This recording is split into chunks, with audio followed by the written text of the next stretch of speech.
Hello friends, welcome back to my channel. ഇന്ന് ഞാൻ explain ചെയ്യാനായി പോകുന്നത് തന്ത്ര എന്ന ഒരു ഹൊറർ മൂവിയാണ്. നമ്മുടെ ഇതിലെ നായികയ്ക്ക് മരിച്ചുപോയ ആത്മാക്കളെയൊക്കെ കാണാനായി കഴിയുന്നു. ഈ ഒരു കഴിവ് കാരണം അവളുടെ ജീവിതത്തിൽ നേരിടേണ്ടി വരുന്ന പ്രശ്നങ്ങളും ആ പ്രശ്നങ്ങൾ എന്തുകൊണ്ട് അവളുടെ ജീവിതത്തിൽ സംഭവിക്കുന്നു എന്നൊക്കെയാണ് ഈ ഒരു മൂവി പറയുന്നത്. അപ്പം നമുക്ക് നേരെ മൂവിയിലേക്ക് പോകാം. മൂവിയുടെ തുടക്കത്തിൽ നമ്മളെ കാണിക്കുന്നത് ഒരു കാട്ടുപ്രദേശമാണ്. ഒരു വൃദ്ധൻ അവിടെ കൂടി രാത്രിയിൽ നടന്നു പോയിക്കൊണ്ടിരിക്കുമ്പോൾ അയാളുടെ തലയിൽ എന്തോ ഒന്ന് വീഴുന്നു. അതെന്താണെന്ന് തൊട്ടു നോക്കിയപ്പോൾ അത് ചോരയാണ്.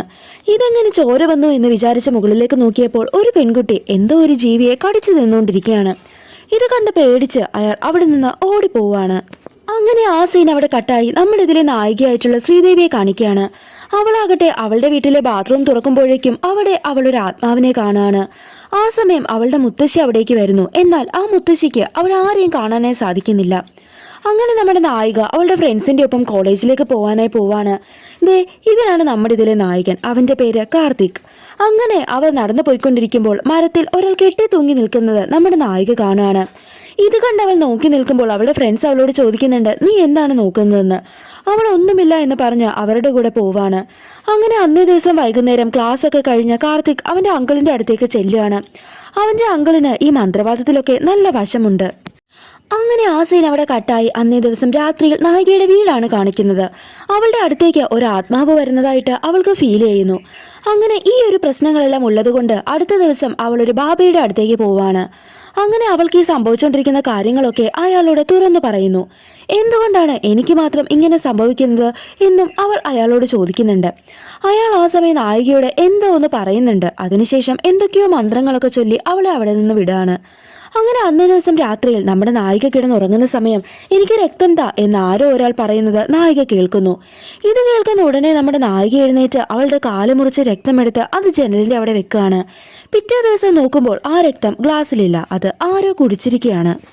അടുത്ത സീനിൽ നമ്മളെ കാണിക്കുന്നത് കാർത്തിക്കിനെയും അവന്റെ അങ്കിളിനെയുമാണ്. അങ്ങനെ ഇപ്പോൾ നായകന്റെ അങ്കിൾ മന്ത്രവാദമൊക്കെ എങ്ങനെയാണ് പഠിച്ചത് എന്നൊക്കെ ഒരു ഫ്ലാഷ് ബാക്ക് സ്റ്റോറിയിലൂടെ പറയുകയാണ്. അയാളുടെ കുട്ടിക്കാലത്ത് ദുർഗ എന്നൊരു കൂട്ടുകാരി അയാൾക്കുണ്ടായിരുന്നു. അവൾക്ക് ഈ മന്ത്രവാദമൊക്കെ അറിയാമായിരുന്നു. അങ്ങനെ അവൾ വഴിയാണ് അയാൾ ഇതൊക്കെ തന്നെ പഠിച്ചത്. അവർ തമ്മിൽ ഒരു പ്രണയമുണ്ട്. എന്നാൽ ദുർഗയുടെ പേരൻസ് കല്യാണപ്രായമായപ്പോൾ അവളെ വേറെ ഒരാളെ കൊണ്ട് കെട്ടിച്ചു. അങ്ങനെ അവളെ നേടിയെടുക്കാൻ വേണ്ടി അയാൾ ഒരു മന്ത്രവാദ പൂജയൊക്കെ തന്നെ നടത്തുകയാണ്. ആ പൂജയാണ് അയാൾ അവസാനമായി ചെയ്ത പൂജയെന്നും അയാൾ പറയുന്നുണ്ട്. അങ്ങനെ അടുത്തത് കാണിക്കുന്നത് നായികയും അവളുടെ ഫ്രണ്ട്സിനെയുമാണ്. അവരങ്ങനെ സംസാരിച്ചുകൊണ്ടിരിക്കുന്ന സമയം അവരുടെ ഒരു കൂട്ടുകാരി അവിടേക്ക് വരികയാണ്. എന്നാൽ ആ കൂട്ടുകാരിക്കൊപ്പം ഒരു ആത്മാവ് വരുന്നത് നമ്മുടെ നായിക കാണുന്നു. അങ്ങനെ അവൾക്ക് എന്തോ ഒരു ആപത്ത് വരാൻ പോകുന്നു എന്ന് മനസ്സിലാക്കി അവൾ ആ ബാബയെ പോയി കാണുകയാണ്. അവൾ ആ കാര്യങ്ങളൊക്കെ തന്നെ പറയുന്നു. ഇതിന് പരിഹാരമായി അയാൾ പറഞ്ഞു കൊടുക്കുന്ന കാര്യം അവൾക്ക് ഒറ്റയ്ക്ക് ചെയ്യാനായി കഴിയില്ല. അങ്ങനെ അവളുടെ ആ ഫ്രണ്ട്സിനെയും കൂടെ കൂട്ടുകയാണ്. അങ്ങനെ ആ ഒരു കർമ്മങ്ങളൊക്കെ തന്നെ അവർ ഭംഗിയായി തന്നെ ചെയ്യുന്നു. ഈ സംഭവങ്ങളൊക്കെ നടക്കുന്ന അതേ സമയത്ത് ആര്യ എന്ന് പറയുന്ന ഒരു വ്യക്തി ആ ഒരു നാട്ടിലേക്ക് വരുന്നുണ്ട്. അയാൾ ഒരു മന്ത്രവാദിയാണ്. അയാളാകട്ടെ ദുർഗ എന്ന് പറയുന്ന ഒരു സ്ത്രീയെ അന്വേഷിച്ചാണ് വരുന്നത്. അതായത് നമ്മുടെ നായികയുടെ അമ്മ. ദുർഗ മരിച്ചിട്ട് 20 വർഷമായി. അവർക്ക് ഒരു മകളുണ്ട്, ശ്രീദേവി എന്നും നാട്ടുകാർ അയാളോട് പറയുന്നു. അങ്ങനെ ആ മന്ത്രവാദി നമ്മുടെ നായികയെ അന്വേഷിച്ച് നടക്കുകയാണ്. അയാൾ അവസാനം അവളെ കണ്ടുപിടിക്കുന്നുമുണ്ട്. അയാളാകട്ടെ നമ്മുടെ നായികയിൽ എന്തൊക്കെയോ മന്ത്രവാദം ചെയ്യാണ്. അതിന്റെ ഫലമായി നായിക അയാൾ കൺട്രോളും ചെയ്യാനും തുടങ്ങുന്നു. എന്തോ പന്തികേട് തോന്നിയ നായിക വീണ്ടും ആ ബാബയുടെ അടുത്തേക്ക് തന്നെ ചെല്ലുന്നു. ആ ബാബ അതിന് പ്രതിവിധിയും ചെയ്യുന്നുണ്ട്. ഇതെല്ലാം ആര്യ എന്ന് പറയുന്ന മന്ത്രവാദി അറിയുന്നു. അങ്ങനെ ആ ഒരു ബാബയെ കൊല്ലാനായി അയാൾ പ്ലാൻ ചെയ്യാണ്. അന്നേ ദിവസം രാത്രി ബാബ കാട്ടിൽ കൂടി നടക്കുമ്പോൾ ഒരു പ്രേതം വന്ന് അയാളെ കൊല്ലുകയാണ്. ഈ ഒരു വാർത്ത അറിയുമ്പോൾ നായിക ഞെട്ടിപ്പോകുന്നു. ഇനി എന്ത് ചെയ്യും എന്നോർത്ത് നായിക വിഷമിച്ചിരിക്കുമ്പോൾ നായകൻ അവന്റെ അങ്കിളിന്റെ കാര്യം ഓർക്കാണ്. നായകൻ അവന്റെ അങ്കിളിന്റെ അടുത്ത് വന്ന് ഈ കാര്യങ്ങളൊക്കെ തന്നെ പറയുന്നു. അങ്ങനെ അയാൾ ഒരു സ്വാമിയുടെ കാര്യം നായകനോട് പറയുന്നു. അയാൾക്ക് നിങ്ങളെ സഹായിക്കാൻ കഴിയുമെന്നും പറയുന്നുണ്ട്. അങ്ങനെ നായകൻ ആ സ്വാമിയെ പോയി കാണുകയും നായികയെ രക്ഷിക്കാനുള്ള പൂജകളും ചെയ്യുന്നു. അതെല്ലാം തന്നെ ചെയ്തു കഴിഞ്ഞ് നായകൻ പോയി കാണുന്നുണ്ട്. അപ്പോഴാണ് അവൾ അവനോട് ചില സത്യങ്ങൾ തുറന്നു പറയുന്നത്. അവൾക്ക് ഇങ്ങനെയൊക്കെ സംഭവിക്കാനുള്ള കാരണം അവൾ ഒരു മന്ത്രവാദിനി ആയതുകൊണ്ടാണ്. നീ എന്തൊക്കെയാണ് ഈ പറയുന്നത്, എനിക്കൊന്നും തന്നെ മനസ്സിലാകുന്നില്ല എന്ന് അവൻ പറയുമ്പോൾ അവൾ ഡീറ്റെയിൽ ആയി തന്നെ കാര്യങ്ങൾ പറയാനായി തുടങ്ങാണ്. നായികയുടെ അമ്മ ദുർഗയായിരുന്നു എന്ന് പറഞ്ഞിരുന്നില്ലേ? നായകന്റെ ചിറ്റപ്പനെ മന്ത്രവാദം പഠിപ്പിച്ച ആ ഒരു പെൺകുട്ടിയായിരുന്നു നായികയുടെ അമ്മ. അങ്ങനെ അവളുടെ വീട്ടുകാർ കാളിദാസൻ എന്ന് പറയുന്ന ഒരാളുമായി അവളുടെ വിവാഹം നടത്താണ്. എന്നാൽ അയാൾക്ക് അവളോട് സ്നേഹമൊന്നും തന്നെ ഉണ്ടായിരുന്നില്ല. അവളെ കല്യാണം കഴിഞ്ഞ അന്ന് തൊട്ട് ദ്രോഹിക്കാനായി തുടങ്ങാണ്. അങ്ങനെ ആര്യ എന്ന് പറയുന്ന മന്ത്രവാദി ദുർഗയെ കണ്ട് ഇഷ്ടപ്പെടുന്നു. ദുർഗയ്ക്ക് മന്ത്രവാദത്തിലൊക്കെ നല്ല പിടിപാടുണ്ടല്ലോ. അങ്ങനെ അവളെ സ്വന്തമാക്കി കഴിഞ്ഞാൽ ആര്യയ്ക്ക് ആ ഒരു ശക്തി കിട്ടും. അത് മനസ്സിൽ വെച്ചുകൊണ്ടാണ് അയാൾ അവളെ സ്വന്തമാക്കാൻ ആഗ്രഹിക്കുന്നത്. ഇതിനായി കാളിദാസനെ അയാൾ കൂട്ടും പിടിക്കുന്നുണ്ട്. നിന്റെ ഭാര്യ നീ പറയുന്നതനുസരിച്ച് നിന്റെ ചൊൽപ്പടിക്ക് നിൽക്കണമെങ്കിൽ ഞാൻ പറയുന്ന കാര്യങ്ങൾ അതേപോലെ ചെയ്താൽ മതിയെന്ന് അയാൾ പറയുകയാണ്. അങ്ങനെ ആര്യയുടെ നിർദ്ദേശപ്രകാരം വീട്ടിൽ ചില കൂടോത്രങ്ങൾ അയാൾ തന്നെ ചെയ്യാണ്.